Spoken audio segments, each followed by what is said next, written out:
to blink in from an aggressive movement. Everyone else, the Invoker, Enchantress, everyone's super susceptible to getting initiated on. I just want to point out that Ogre Magi has a Stout Shield as his starting item. I wonder if that's just because he's thinking he's going to be up against the bear. It is a little bit unusual, though. But I mean, he likes it's his. I don't know. Why don't you just get the Orb of Venom? Oh, if you're going to be up against the bear in that sense, anyway, you just want that for the no return. That's what I was kind of wondering. Orb of Venom is really one of the stronger items on Ogre. I always remember the day when we saw Puppy do it for the first time, like 2.5 years ago, 3 years ago, something like that, where it was a meme. You know, Ogre Magi wasn't a hero that was picked. Orb of Venom was like a, it was a shit tier item. No one bought it because it was so expensive for what it did. And Poppy was like, you know what? I'm gonna pick Ogre for myself. I'm gonna buy Orb of Venom, and I'm gonna run around with one set of tangos and just punch people. He demolished everyone. Now let's start things off. The little Spirit Bear is taking a lot of damage here actually. But the rest of Tornado Rox are up on the high ground, waiting. PD and are gonna contest this rune in force. PD gonna have to switch up the top bounty rune. It's being left alone now. Who gets here first? Who's gonna catch it? It looks like the bear. The bear. It's the Spirit Bear. And the actual Lone Druid Ghost Stick coming down to take it up himself as well. There we go. So double bounty for Tornado Rox as they get themselves off to a cracking start. How are these lanes panning out? Invoker against DP mid. This is going to be an interesting matchup. BZZ should have the upper hand, even with the Winter Wyvern coming in to look to snipe Courier and things like that. But Armo, Enchantress. This is okay, I can see this. This is not a fully offlane Enchantress. This is going to be an offlane Ogre. And then they have the Enchantress coming from the side, but Screen is already caught with the Fortune's End. The Tron Crush comes through. Damage output is good here on the screen, but they need a body block from Yol to keep him held in place. It doesn't look like it'll quite be enough, as that 8 base armor monstrosity of an Ogre just gets himself out of dodge. Yeah, this is a nice little combo, so it's kind of similar to having like a Night Stalker here or a Spirit Breaker. It's just someone who's going to be getting up a couple levels, and then the Enchantress roams in with a creep and you try and snag yourself a couple of kills, but man, it's going to be a hard lane to do it. Oh, BZZ is lacking in the last hit department here for a little bit. Wyvern causing a few issues as Roger. Good, a high ground observer board going to be watching out over the Death Prophet. Unlight, 7 and 3. Lane is going spectacularly so far. No regen burnt through. He's taken very little harass. Alright, here we go. This is the play down bot. Are they moving in? Is this going to work? They're moving in with? Who they're moving in onto? RMN, they know he's over to the side, this little Oracle, but the pause comes through and it's time for RMN to plan his escape. He has no money for a TP. He has no money for a TP. Okay. It's one of those situations, like they do with football or whatever, where's the ball? Who's gonna score? What happens next? Guys, it's like what the horse. Yeah, guys in chat. Oh yeah, true. We have an equivalent now, don't we? What the horse. I always forget about that. They should do more episodes. I enjoyed that. So, guys in chat, time to predict. Does RMN survive? Does he destroy himself? Put himself into oblivion by just spamming purifying flames down onto himself? Or does the ogre get the kill? It's gonna happen. Or does the game just crash and everyone disconnects and we have to remake? That's definitely a possibility with Reborn, isn't it? I'm trying to think. He's just like dead. Does he try and sell for the TP? Is that even worth it? I considered. Oh, they're not going. Do they think he TP'd? Things are coming out. Ogre is pinging. Like, send those creeps in, man. Oh, get him. RMN, cut through the trees. Cut. He's out. Whatever, that's worth it. That's 3 tangos burnt. All of his tangos. So not only does he not have any regen, but Tron will not have those shared tangos pulled to him if he does get harassed out a little bit here. It's up at top lane. Weaver against Lone Druid in a 1v1. Initial stages are kind of balanced between the two. It's a relatively even lane.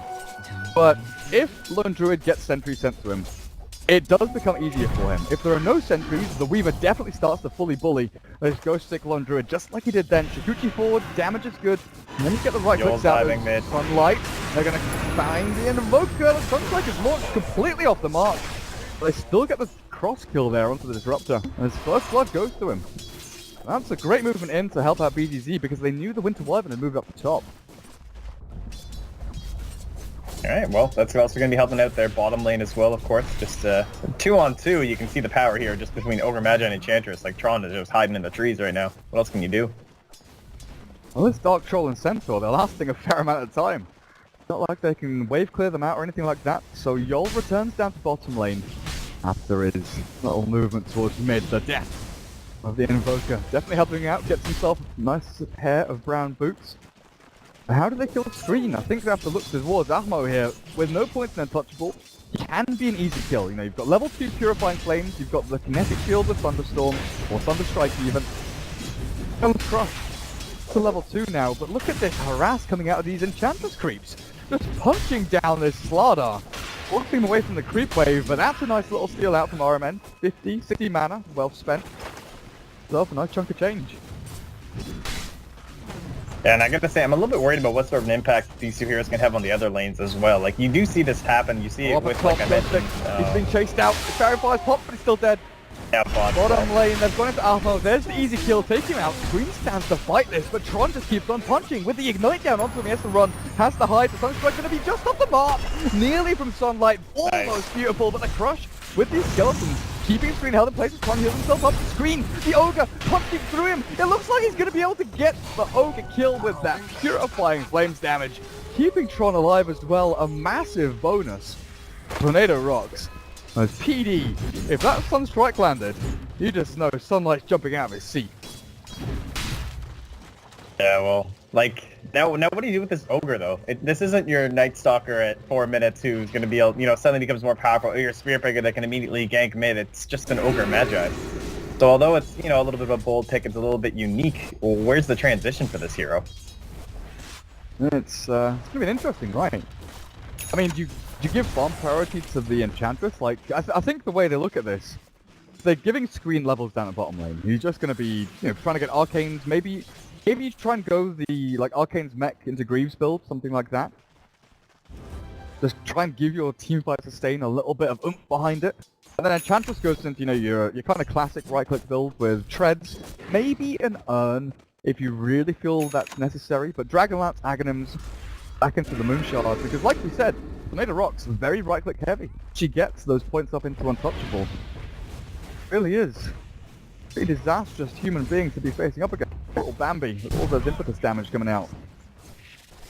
Now, 5 minutes in, status quo kind of settles itself. Doi beating out this bear. Ghostic having a little bit of a rougher time up here. Bottom lane of Screen is in trouble. Oh my goodness, you're right. He just trapped in and taken out. Tanky. He's tanky, but he's not tanky enough. I don't know, I feel like you're just sacrificing so much on this Enchantress. Perhaps it's just the fact that they knew that the Enchantress wouldn't get anything out of this lane, and so you just chuck this Ogre down here instead, but your Enchantress has been hanging around here so much that she's also not getting the efficiency that you might just even see from straight up jungling, honestly. Like, she could be further ahead at this point. And what ends up happening is now you have a farmed tri-lane on the Radiant side. They've been getting nice little kills, like they're having a grand old time, and you're sacrificing 2 of your own heroes at the very same for Prodota, so I don't know, but they need a lot of Sunstrike combos or something coming out here, like Troll Trap, Fire Blast, Sunstrike. That's like their play now. I've been trying. He's got enough money for his Midas recipe if he wants to pick that up. They are going to try and catch out BZZ with a Cold Snap Ignite. Sunstrike is through, but BZZ doesn't take the full damage from this, and he turns to Soul Siphon Sunlight with a come in from RMN. Catches the Invoker in a great turnaround from that support Oracle. Cannot go into a Death Prophet like that and Screen. Oh, they get an Entangle here. Third hit coming through, no Entangle still just yet. Fortune will catch him and hold him in place though. Still no Entangle from the Lone Druid Bear. Just press the button. Get that proc with a heal through from that Purifying Flames. It looked like for a moment Screen would survive. But Death Prophet's there with a Crypt Swarm. And another bonus kill for BZZ as he goes from second place. He was 300 gold net worth behind the Invoker and now 600 ahead. Sunlight, unfortunately, interestingly, didn't buy the Midas recipe. Wasting a lot of gold there. How often do we see this patch with Death Prophet? Oh, are they gonna be able to go stick up here? No, it's gonna be harassed, but you know, you just try and dive this Death Prophet, and if you don't commit, like, that's why I envisioned the Enchantress there as well, because if you're only gonna try and commit 2 heroes, I feel like you should know you're gonna get turned around on, honestly. But Sunstrike here is good. Spirit Siphon won't be able to save it from this one, or will it? The Fairy Fire is great. They're trying to get around. Sunlight dropping low, and BZ's still alive. He can pop it up the Spirit Siphon. He turns it back onto Roger, but it's not enough to keep him healed up. And Yol will try his best to get the kill, but Roger's Winter Wyvern gets away from that. I was looking at the DP, and I didn't realize he had a Fairy Fire. the Spirit Siphon plus that little bit of burst regen, keeping her alive and again allowing to turn it. Just like you were saying, you need that extra hero commitment towards this middle lane. It just seems so surprising that you tried 2 heroes twice in a row, honestly. But either way, we continue on here. They managed to force a TP out from RMN. Is he gonna dive this? Yol? Oh, Yol load. Oh man. Sedoy with a nice little pick off. That haste rune definitely helping out. Looking at the Invoker, right, that's 2 deaths in quick succession. That's him going from 1600 gold in the bank, that's a Midas recipe, and maybe even looking at a 9-minute Midas. He is falling behind rapidly. Sunlight's got some catching up to do, because he was top of the net worth for the first 6 minutes, and now he's middle of the table. He's dropped down like 4 or 5 places. Invoker, some drastic work needs to be done. Tron at bottom lane ignite with a swarm. The Fortunes then purges off a little bit of that damage.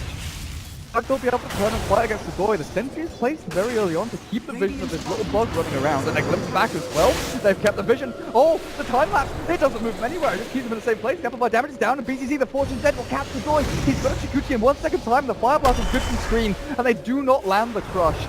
So Doy still in a touch of trouble here. And these ghosts will continue to do that little bit of damage to him, but with another Chikuchi, get himself further away from the pack of wolves that are just continually hunting them down. Alright, a little bit of a win there for Prodota, so you don't end up sacrificing anything. And Sunlight's getting that space that he needs. The Winter Wyvern actually got a ton of last hits up top, just coming in from the Lone Druid push, cleaning up a lot of that. So you're starting to get a little bit of a trade back over to your favor. You got some treads up on Akmo, you know. Can start going to work here.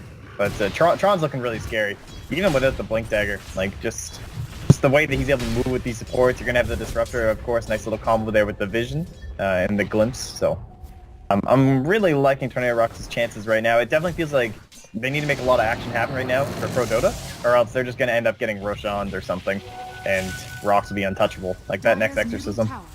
Good glimpse and kinetic field there from Yolt. Keeps the Weaver at arm's length. Finally see the Midas up for the Invoker in about 10 gold. Sunlight has already hit that double Forge Spirit timing, but the Lone Druid has been left up at top lane. He's got his Midas as well, coming out to him on the Courier. 10 minutes, and Ghostic has that money hand. Lovely golden glove. Yolt is being dived at bottom lane though, trying to heal him up. His RMS Purifying Flames, but it's a 3-man rotation in a good start. He catches the Doy, they see the crush, but that Winter's Curse holds them in place. The Sunstrike won't do any damage, but Tron still gets the crush of the Sedoy. The damage output is great from RMN as well, keeping himself alive with a false promise, but Ahmo turns with the impetus shot through onto BZZ after clearing up Tron, and this DP in a ton of trouble. The Enchantress with a triple kill, as Ahmo cleans up house from his level 7 Bambi. Alright, so it happened. They got it, that's exactly what they needed, right? Have to make some action happen before the next Exorcism's up and active, so they have no defense up against you. You've got this nice early aggressive heroes and Screen with his boots now. Roger getting the farm up top, helping out with the Winter's Curse now. And now they can, you know, knock down this bottom tower. If they can look to knock down the mid tower as well, you can start to kind of partition Tornado Rox off away from this Roshan pit. Like, just get back. The last thing you want is them coming in with that amplified damage and just exorcisming Roshan in about 15 seconds. So the plan for PD now is just to fight, fight, and fight. Stop the Blink Dagger timing from the Slardar. Sunstrike perfectly on the money there. Sedoy chases through the kinetic field, but Roger is held out, and this swarm might just tick over Yol. It will in fact take him out. Tron, Fire blasted up by Scream, but the Fortune's End will try and turn this back around and then snaring up the Ogre. Tanky Devil. BZZ having the damage he does. Not worth chasing that one down. Looking at all of these heroes, no Tornado Rox, they still need the Yules on DP, Blink Slardar, they're waiting on that Radiance for Ghost Stick. There are lots of big key items for Tornado Rox that I think he not only want to disrupt, but have to disrupt timing for these items if they want to win. Yeah, this is something that definitely we've been seeing a lot lately, and probably should have touched on during the draft actually. It's just whenever people are committing to this early Lone Druid pick, this is what you're seeing. You're seeing these, like, you know, 3 support hero lineups in a sense, you know, with like the Enchantress kind of being one of those mid-tier heroes in terms of like items needed early on. Oh, just a casual Savage Roar. 1 second away from Winter's Curse, but didn't have the mana anyway. But either way, you just fight early. Like, you just gotta beat out that Radiance timing, and look how far away he is. Like, he has 500 gold right now. It is going to be a while before this hero is actually going to be able to contribute anything, and so Prodota just need to keep it up and go for those kills. Keep on running. Tron running into the faces of your enemies. So now though, Tron does get a little bit of respite down in this bottom lane. Tread bottle, 700 gold. Is a fair distance away, but the glimpse back, catching Ahmo. Damage output is not here, and you're kind of sitting in a 3v4 scenario. Tornado Rox, definitely not worth going into that battle, half cocked. Most sick. I just want to buy time, as long as Tornado Rox can keep their tier 1s alive, which, you know, it's kind of obvious that's what they're doing, right? They're putting 3 heroes mid, stopping this kind of bullying from PD, trying to shove the way forward and get up to the high ground of this ramp. He's just making sure they can't do this, while up at top, Ghostig is doing a pretty damn good job of shoving out this lane. You know, you were mentioning the Winter Wyvern, sure, he got a lot of farm from it. But you're just trying to keep these heroes off the towers for now. With PD realizing this, I want to go and gank Tron. Maybe head into the Roche pit afterwards. 3-man smoke, Sunlight Screen and Roger, looking for the Slardar. Tron, gonna realize this is happening. Posturing mid, the Weaver and Enchantress. This might be a little bit of a fake out. Tornado Rox, they don't realize what's coming down to them on the bottom lane. The Sun Strike from the Ignite into the little blast of the Splinters. Again, a nice. That was well executed. That was super good. Yeah, that was a very good use of vision. Like baiting out mid, showing Enchantress Weaver there, faking out, you know, like I was saying, they're saying we're going to push mid, we're going to shove mid. What are you going to do about it? You're going to respond equally with force. You're going to shove your heroes there, you're going to try and hold out on top of your high ground. But secretly, we're not really mid. We're smoking down onto your Slardar, and now taking Roshan. Yeah, and they're totally fine with this trade, losing that mid tower, because this is what Death Prophet needs. Like, she needs these big objectives with every single ultimate, but Roshan is the one they needed, not necessarily this tower. Oh, there might be dead here. It's not a static storm. The good back. Keeps himself healed up. The Spirit Bag gonna die to Yoga. 300 gold to Scream. The little Savage comes out, but Ghostig's held his flame. There's Roger. Winter's Curse. They're gonna try and take down Ghostig. And Roger, he's keeping himself into the fort that killed off a little bit there, but RMN saves over the fourth comment, still trying to fight through. VCZ, the Exorcism is out, and Sunlight stands his ground with a double Forge Spirit, and Scream finally drops. Oh my goodness gracious me, they get the Lone Druid out somehow. Sadoy joining the party a little bit late. If they can kill this bear, they'll resummon for a good amount of time, but he just solves it and brings it back home. Happy as Larry, safe as houses. Tornado Rox, count your lucky stars you got out of there with your lives. And both teams having some pretty daring escapes there, so man, that's the false promise. That's one of the things that I always forget about is the fact that if you actually get back in the fountain, how ridiculously fast it can turn around all that damage you took thanks to the double healing affected. And so he just barely survived, but that's all that matters in the end. And I believe, did he get the tower? Yeah, he did. He got the tower in the middle of all that too, so pretty impressive. Tower, a kill on Ogre. He lost his bear once. It's getting important now. For all the people that have bet on Dota 2 Lounge, 9 kills apiece.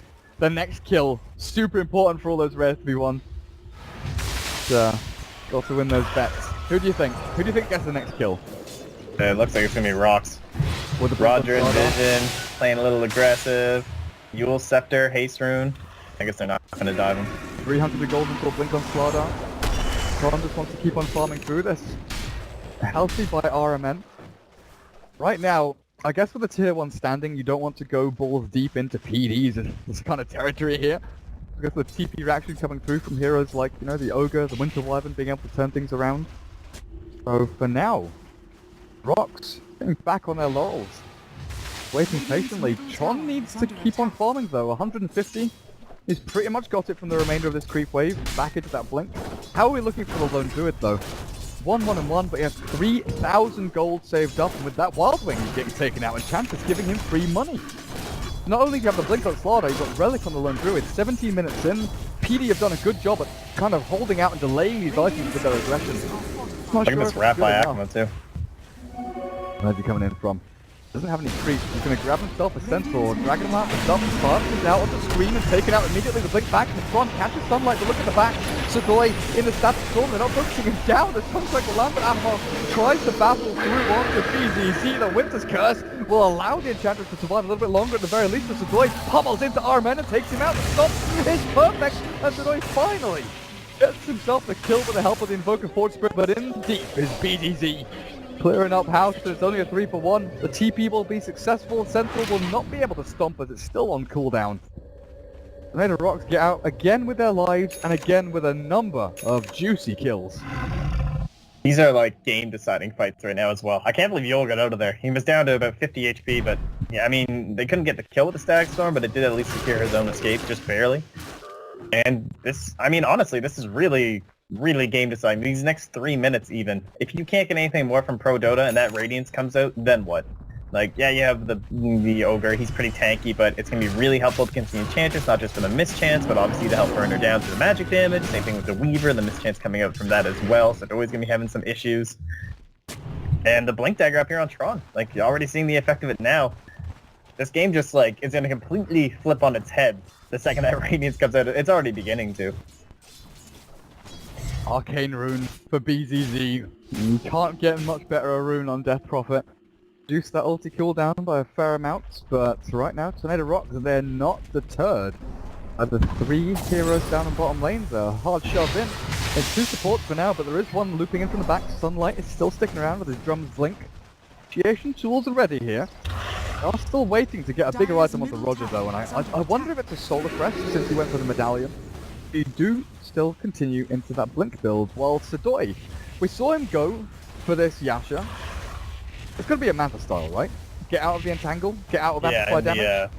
Yeah, the damage has got to be the big reason. Radiant's bottom tower is under A little bit more old school in that sense. Not stopping for like a BKB or something like that, but it's understandable with all the amplify damage spam. Just like, you just gotta dispel that off and try and keep yourself a little bit mysterious in these fights, get better use of your time lapse. But I think the Blink Dagger would be the item here. Possible, yeah, no, I'm just gonna go with the Blink Dagger because you know they have to go high ground. They understand like their timing in this game needs to be soon.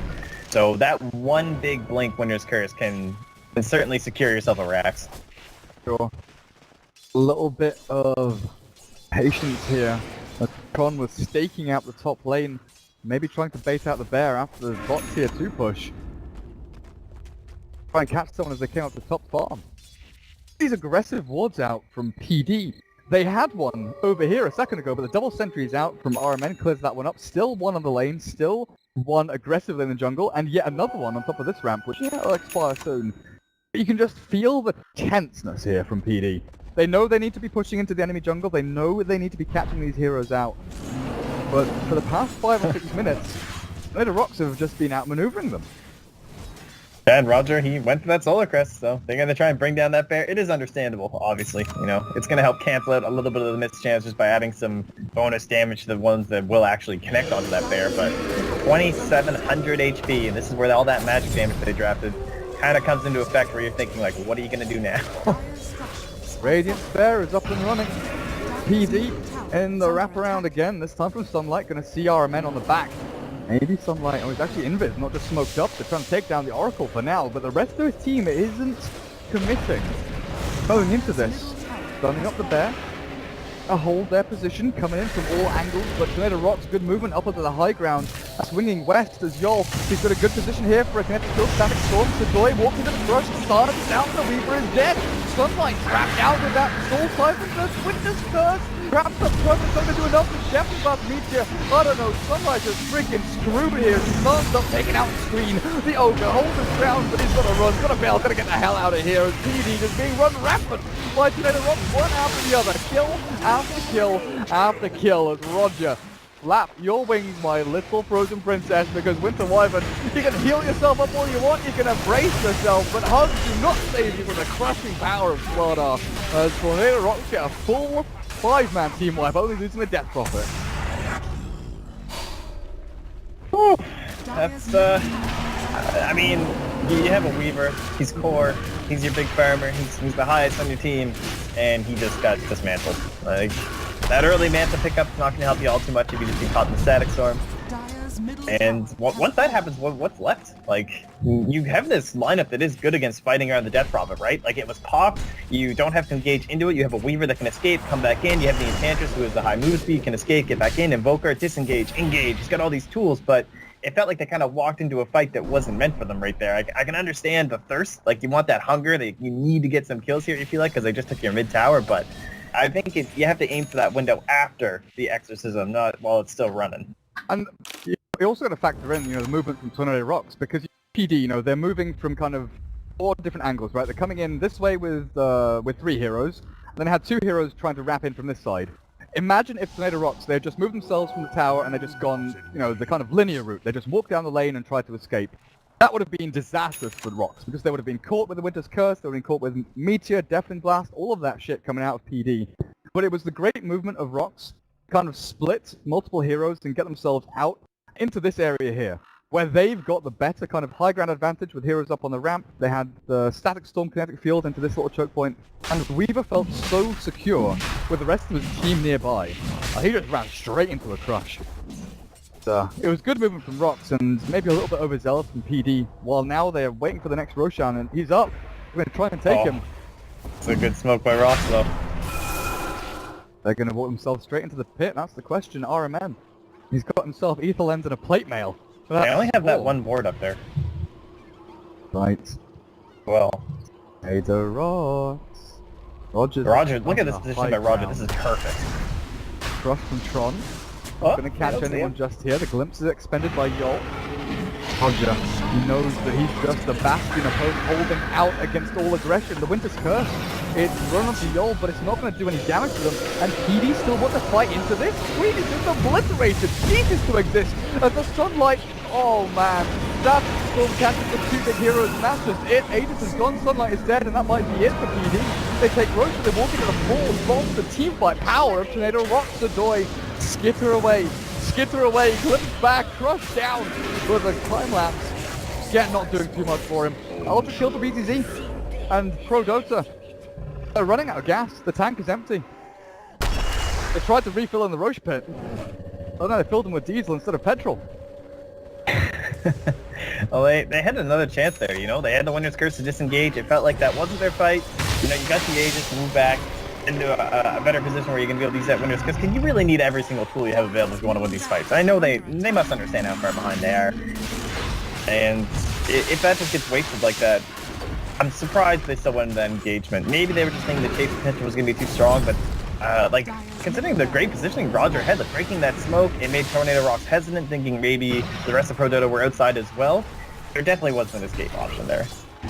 As Rack falls 25 minutes in, and that net worth difference, Tornado Rox skyrocketing up, getting closer and closer to that 10k lead marker as 10,000 experience is already there, it's gathered up, and advantage over PD is definitely getting close to insurmountable here. As RMN, is that Lotus Orb done? Yep, pretty much. Very close to it. Almost got it. He's about 800 gold away from that Ring of Health. As Yol also has himself a Glimmer Cape. So not only do you have those big key items I was mentioning over on your core heroes, you know, the Yules, Octarine Core, Blink on Slardar, the Vlads, full-blown Druid on top of the Radiance, and another Plate Mail on the Little Bear as well. The support, they're getting incredibly farmed on top of all of this. They're getting their support items, ability items that are going to help them massively. While Roger, Solar Crest, good against the Spirit Bag, good against, good against amplified damage, keeping your Weaver alive a little bit longer. But without initiation tools, how does PD get the jump? It's just gonna have to be, I guess, waiting on your high ground. I mean, they know they're coming, so you just have to maybe have a smoked up Winter Wyvern on the side, coming up from the cliffs possibly. That's really your only hope here. The Aghanim Scepter, of course, doesn't sound like it'd be a big deal. Oh, Roger, no! Perfect at the start. That's not gonna help. And everything I was just saying is confounded by the fact that Roger just died there with that buyback. He is their initiation tool. He is the guy that sets up all the team fights and maybe even counter-initiates. PD into Tornado Rox, BZZ. Wait, who has... Oh, it's Crimson Guard Flana. See him pick that one up, but keeping them alive, keeping them healthy and safe. Glimpse, Ahon, Trap, Static Storm, Crush as well. But his screen is fast up, he can't stop for anything else. He's always going to battle up through this, but look at this damage output from BZZ. Sadoy is shredded. Manta stalls himself through, but Arman's already there, ready and waiting to purify flames, and racks are falling rapidly and drastically as PD clinging on to anything they can find here. They're just going to run in and fight. The Exorcism is gone. This is your chance to strike, but they're not able to jump in. Tron, he jumps in for them, backs it up, takes him out. Soy is gone, and that Winter's Curse is going to try and take out BTD, but it's not enough. PD running to the hills, trying to gas it to the wind, but Yol glimpses one back after the other, and it's just constant carnage here for Tornado Rox. They take out PD in its best of one. I'm sure Sadoy is just gonna like never want to play against Slider ever again. Fuck that hero. What a great job of controlling between the Disruptor and the Slider. Just between the amplified damage, the kinetic fields were always on point, static storms were on point. Sidori just had no options that fight. Like, how many? I don't even think I saw him fight in the past, what, 15 minutes? He just died every single engagement right off the bat. Yeah, There was zero contribution by the Weaver. Yeah,